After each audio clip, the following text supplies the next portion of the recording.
As Aventuras de Shirley Ock. Asas Cortadas. Primeira parte.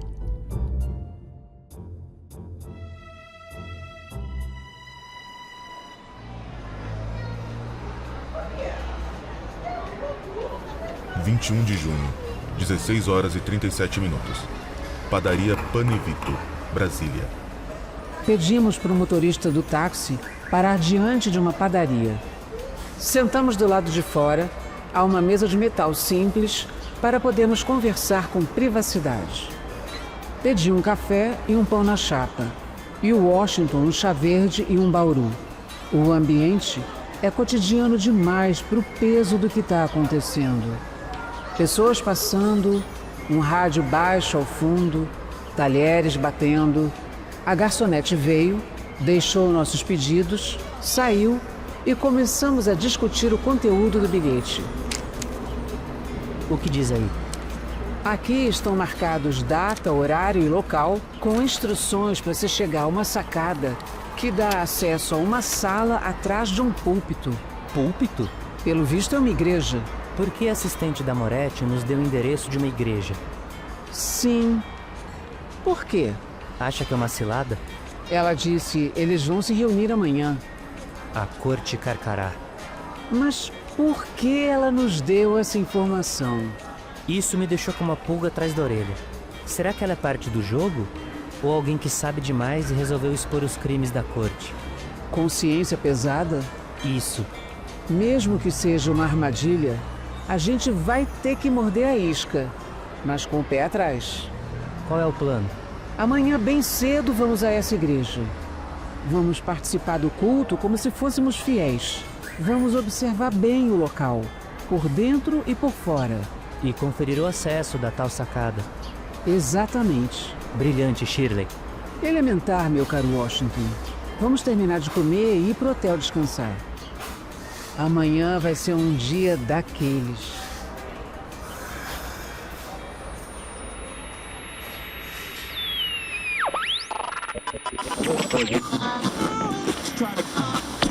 As autoridades confirmaram, nesta semana, a morte de Valber Bravo Neves em um caso tratado oficialmente como suspeito.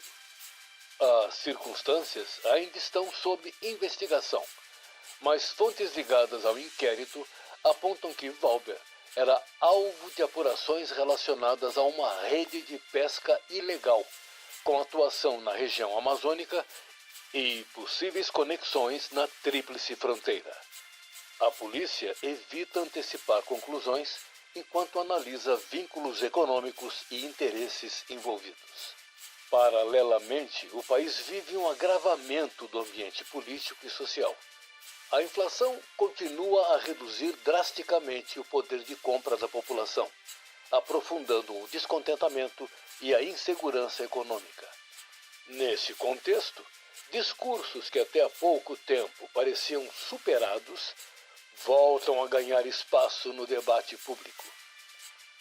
Em comícios e entrevistas recentes, o general Fausto Maleiro tem defendido a ideia de que o regime militar teria representado um período de estabilidade e crescimento, exaltando as chamadas conquistas dos anos de exceção. As declarações dividem opiniões e reacendem discussões sensíveis sobre autoritarismo e democracia, justamente no momento em que o país se aproxima das eleições de 1994. Analistas alertam que a combinação entre crise econômica, memória histórica fragilizada e discursos autoritários pode representar um risco à estabilidade institucional.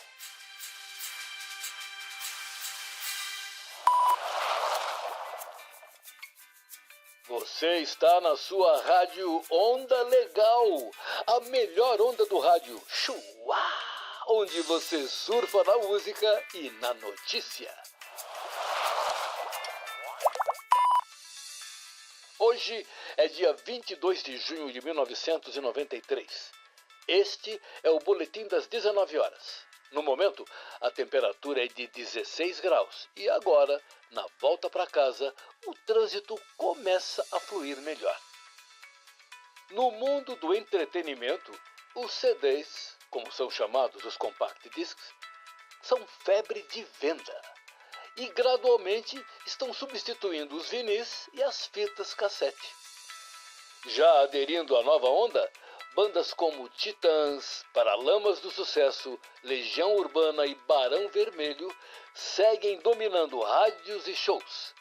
Letras críticas e urbanas traduzem o clima social do país. No noticiário policial, destacamos que o Exército Brasileiro passou a atuar diretamente nas buscas por John Phelps e Breno Salgueiro, desaparecidos há vários dias em circunstâncias ainda não esclarecidas. A operação, que até então se concentrava em áreas públicas e de mata aberta, foi ampliada e agora inclui propriedades privadas, após autorização judicial e articulação com órgãos civis. De acordo com informações oficiais, a decisão de estender o alcance das buscas foi tomada diante da complexidade do caso e da dificuldade de acesso a determinadas regiões. Tropas especializadas percorrem áreas rurais, margens de rios e estruturas isoladas, utilizando mapas, reconhecimento terrestre e apoio logístico. O envolvimento do Exército marca uma mudança de patamar na investigação, indicando que as autoridades passaram a tratar o desaparecimento como uma ocorrência de alta gravidade. Até o momento, não há confirmação sobre o paradeiro de John e Breno, e os trabalhos seguem sem prazo para conclusão. Familiares aguardam respostas, enquanto o caso segue mobilizando a opinião pública e reforçando o clima de apreensão na região.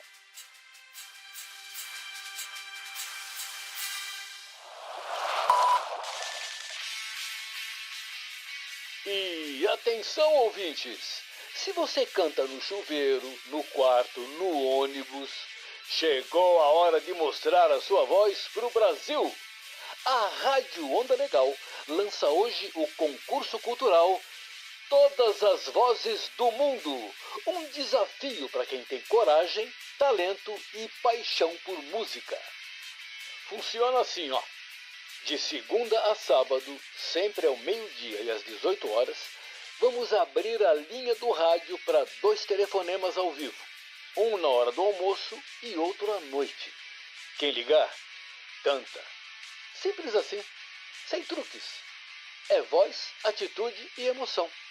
A gente grava tudo e cada participante entra oficialmente para a seleção do nosso júri oficial, que vai avaliar afinação, interpretação e presença vocal, mesmo pelo telefone. O concurso vai até agosto de 1993 e ao final teremos 3 grandes vencedores. Os prêmios são daqueles de fazer qualquer um perder o fôlego. Um Discman novinho, CDs, fones de ouvido, ingressos para o show Todas as Mulheres do Mundo da Rita Lee, camisetas oficiais e mais, acesso ao camarim para pegar autógrafo e conhecer pessoalmente a artista. É isso mesmo, você canta e pode acabar conhecendo a Rita Lee de pertinho. Então, aquece a voz. Escolhe sua música e fica ligado. Meio-dia em ponto e às 18 horas de segunda a sábado, o nosso telefone vai tocar.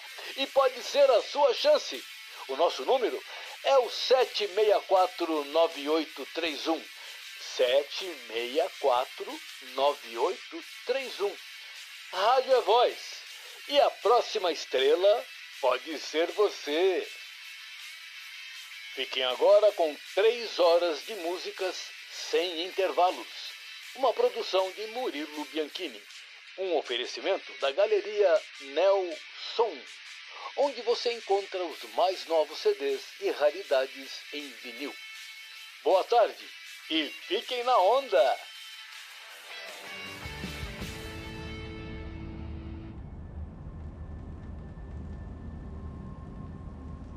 22 de junho, 19 horas e 55 minutos. Diante do Templo da Assembleia da Vitória Suprema. Hoje de manhã, às 9 horas, Washington e eu já estávamos diante da igreja, nos misturando com os fiéis.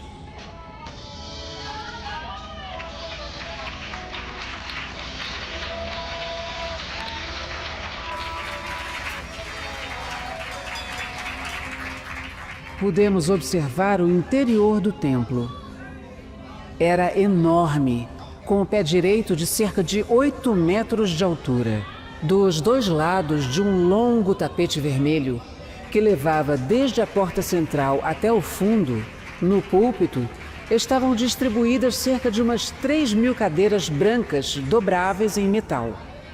O púlpito, em acrílico fumê, ficava sobre uma plataforma também forrada em tapete vermelho. E sobre ele havia 3 microfones, além de uma grande Bíblia aberta. De cada lado do púlpito, um grande vaso de cerâmica branca, com flores de plástico, rosas e copos de leite. Ao fundo do púlpito, havia uma divisória com cerca de 3 metros de altura, possivelmente separando a área da reunião mencionada no bilhete. Na parede mais ao fundo, além da divisória, no alto, havia um grande vitral em mosaico azul, vermelho e amarelo, com formas geométricas. Nesse vitral, havia pequenas aberturas basculantes para ventilação. As paredes laterais eram pintadas de azul celeste. Ao longo delas, de cada lado, havia ventiladores e caixas de som. E ainda, do lado esquerdo do púlpito, estava a plataforma do coral, que entoava hinos evangélicos acompanhados de uma banda composta por teclado eletrônico, bateria, uma guitarra e um baixo. Atrás do púlpito, 3 pastores se revezavam na pregação. Os fiéis acompanhavam o culto, cantando e batendo palmas. Washington e eu pudemos observar bem o interior.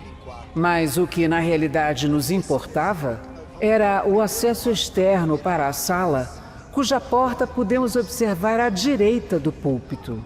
Então, saímos do prédio e contornamos até os fundos, onde havia um grande estacionamento. Junto à parede dos fundos da igreja, havia uma espécie de guarita, logo abaixo da sacada. E, segundo o bilhete, seria o ponto de observação da reunião para a qual nos dirigíamos agora. Pelo que observamos de manhã, não seria difícil subir no teto da guarita e dali pular para a sacada. O estacionamento estava às escuras. Na frente do templo, nesse horário, estavam estacionados 5 carros. Perto deles, havia uma rodinha formada por 5 motoristas particulares e 2 seguranças do templo que batiam papo e fumavam. O pessoal lá tá distraído. Os figurões já entraram. A gente pode aproveitar o escuro aqui e subir até a sacada. Vamos. Sem muito esforço da parte do Washington e uma tomada de fôlego extra da minha parte, subimos no teto da guarita e dali para a sacada. O vitral que tínhamos visto do lado de dentro da igreja ocupava toda a área da sacada, que possivelmente estava ali para limpeza e manutenção. Através das janelinhas basculantes, era possível ouvir claramente as vozes lá embaixo. É sempre esse mistério todo. Ela nunca aparece. Fica colocando essa caixinha no lugar. Já que sou sempre eu que abro as portas do meu templo, o mínimo que ela podia fazer é aparecer aqui pessoalmente, não é? Não por isso. Eu também ofereço minha fazenda como ponto de encontro. Onde também ela nunca aparece. Nós não estamos aqui para esse tipo de discussão. Boa noite a todos. A Corte Carcará está em sessão. Eu acho bom a senhora ter uma boa explicação para o que aconteceu. A Corte não comporta pontas soltas. Foi uma providência necessária. Sei que concordam que foi para a proteção de todos. Proteção? Qualquer um de nós pode ter o mesmo fim? O plano exige silêncio e descrição. Não tolera falhas, Gavião Caboclo. E quem decide isso? O Gavião Carijó já estava comprometido há muito tempo. O corte dele foi necessário para a segurança de todos. Agora, a pauta principal. Foi dado início ao projeto Revoada. O Gavião Real pode dar as diretrizes. Certamente, Coruja das Torres. Membros dissidentes dos escalões superiores serão devidamente detidos e o contingente de operativos até a patente de sargentos vai obedecer ao comando superior sem questionar. E quanto à geração de terror junto à população, Falcão Real? Sim, Falcão de Coleira. Alguns explosivos continuarão a ser detonados em locais estratégicos e atribuídos à oposição. E a partir de agora, o Falcão Peregrino já deve começar o aliciamento dos fiéis nas várias igrejas espalhadas pelo território nacional. A missão dos pastores será inspirar medo nos candidatos da oposição e afirmar que nosso candidato, no caso eu mesmo, trará soluções para os problemas morais e financeiros que assolam o país. Cada um de vocês recebeu uma cópia com a minuta do projeto Revoada. E quanto aos nossos cargos? Estão garantidos, Gavião Real? Como vocês podem conferir na minuta do projeto Revoada, o Gavião Peregrino tomará posse do Ministério dos Direitos Humanos e Cidadania. O Falcão de Coleira assumirá o Ministério da Agricultura. E o Gavião Caboclo receberá o Ministério das Comunicações. As demais pastas serão distribuídas de acordo com a adesão ao nosso projeto. Tomem conhecimento da minuta e qualquer dúvida ou colaboração pertinente pode ser direcionada agora ao Gavião Real. Próxima pauta. A Operação Lâmina Carcará. Eles ainda vão ficar um tempo por aqui. Acho melhor a gente dar o fora antes de ser pego. Já ouvimos o bastante. –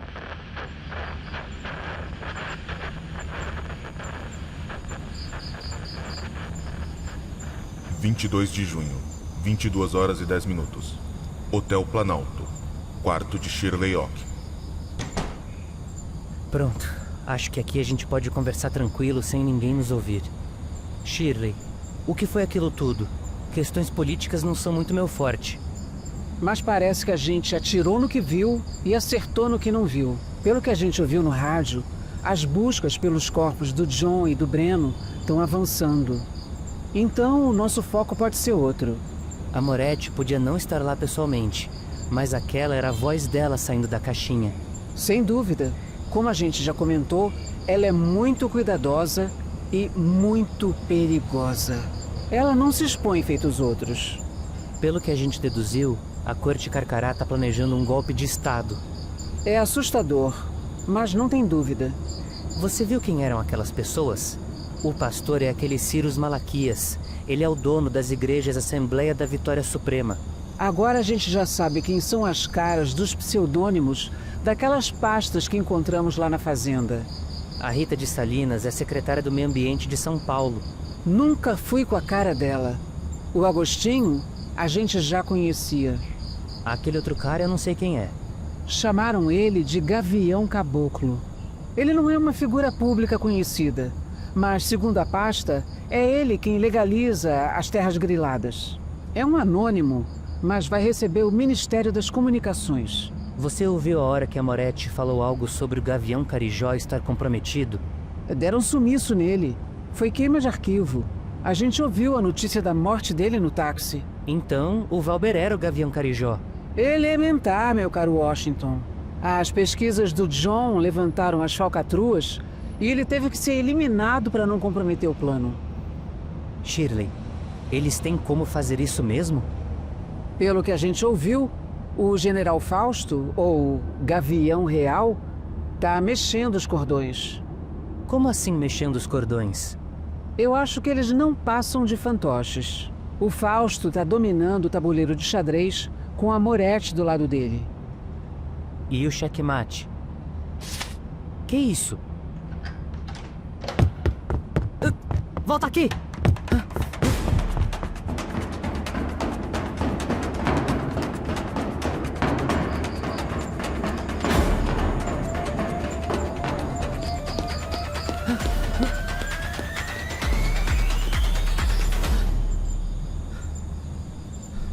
Ele saiu correndo atrás do sujeito e levou de 15 a 20 minutos para voltar, botando os bofes pela boca. Ele era muito rápido. Quando cheguei na portaria do hotel, corri para a esquina da direita e não vi nada. Fui até a da esquerda, mas já tinha perdido ele de vista. O que é isso aí? Washington, isso aqui é a minuta do golpe. É o quê?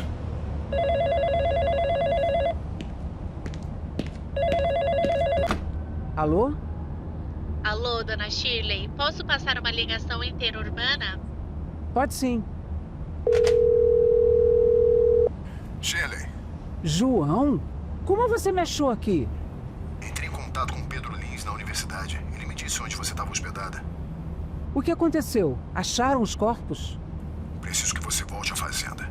Fiz uma descoberta muito importante, mas não posso contar por telefone. Que descoberta? Não posso arriscar. É perigoso falar por telefone. Venho no primeiro avião pra cá.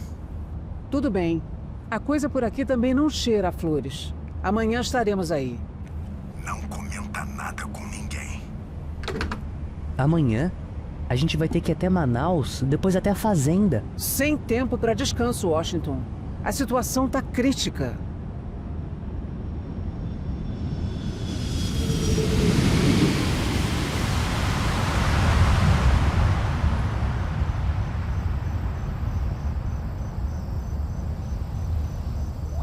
23 de junho, 21h14. Fazenda Santa Helena. Conseguimos pegar o voo para Manaus às 7 da manhã. E quando chegamos à porteira da fazenda, já eram mais de 9 da noite. Estávamos exaustos. Um voo longo, uma viagem de barco e o trajeto final feito num jipe enviado por João. Que bom que vocês vieram. Venham, vamos logo. João nos recebeu na porteira principal. E achei muito estranho os seguranças do Agostinho não barrarem a nossa entrada. Talvez o João tenha recebido mais autoridade por aqui. João entrou no jipe e nos guiou até um galpão afastado da Casa Grande. João, o que você descobriu? Você tem que ver com seus próprios olhos. Ainda dentro do jipe, no banco de trás, Washington me deu um toque no braço e trocamos um olhar significativo. Tinha alguma coisa errada ali.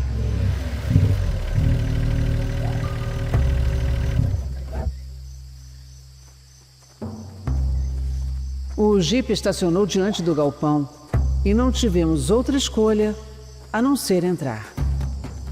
Shirley Oak e Washington Luiz, bem-vindos. Era difícil de acreditar. Fomos traídos. Um sorriso cínico pairava no rosto de Agostinho Galeno. Além dele, no galpão, havia 10 homens armados. Era por isso que não havia nenhum segurança à vista. Washington e eu fomos empurrados até 2 cadeiras e amarrados com as mãos para trás. Meu olhar percorreu o espaço, onde havia algumas máquinas agrícolas, tonéis engradados de madeira, sacos de ração. Mas era inútil.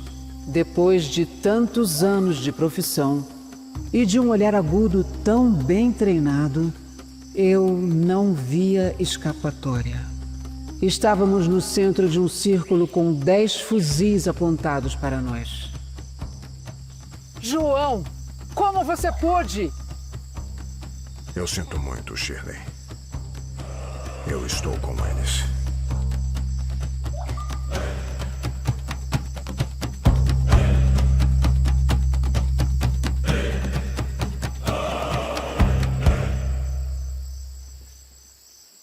Continua no próximo episódio.